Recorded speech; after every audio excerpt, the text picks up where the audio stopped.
Praise the Lord. இது உங்க தின திருச்சுடர். When fear took over, he took control. பயம் உயர்ந்த நேரம் அமைதி வந்து சேர்ந்தது. மார்க் 4:39. அவர் எழுந்து காற்றை அதட்டி கடலை பார்த்து, இறையாதே, அமைதலாயிரு என்றார். அப்பொழுது காற்று நின்று போய் மிகுந்த அமைதல் உண்டாயிற்று. ஒரு பெரிய புயல், படகுல ஒரு குழப்பம், பயம் பரவி இருந்துச்சு. அந்த போட்ல யாரு இருந்தாங்க தெரியுமா? இயேசுவோட கூடவே நடந்து வந்த சீடர்கள். அவங்க மிராக்கிள்ஸ் பார்த்தவங்க தான். ஆனா இந்த பயத்துக்கு முன்னாடி அவங்களும் வீக் ஆயிட்டாங்க. ஆண்டவரே, நாங்க மூழ்கிடுவோம், உங்களுக்கு கவலையா இல்லையான்னு கேட்டாங்க. ஜீசஸ் கிரைஸ்ட் இருந்தாரு, ஆனா பேசல. அந்த சைலன்ஸ் தான் அவங்களோட ஃபெய்த் ஷேக் ஆயிடுச்சு. ஆனா நாமும் அதே மாதிரிதான் இல்ல, ப்ரேயர் பண்றோம், ஆனா உடனே பதில் கிடைக்கலன்னா பேனிக் ஆயிடுறோம்.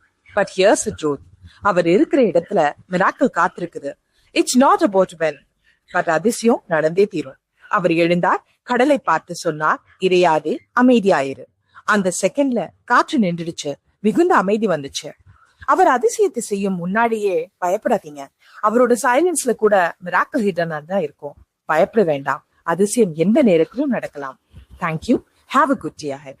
நாளை மீட் பண்ணலாம். ஃபியர் இல்லாமல் ஃபெய்த்தோட.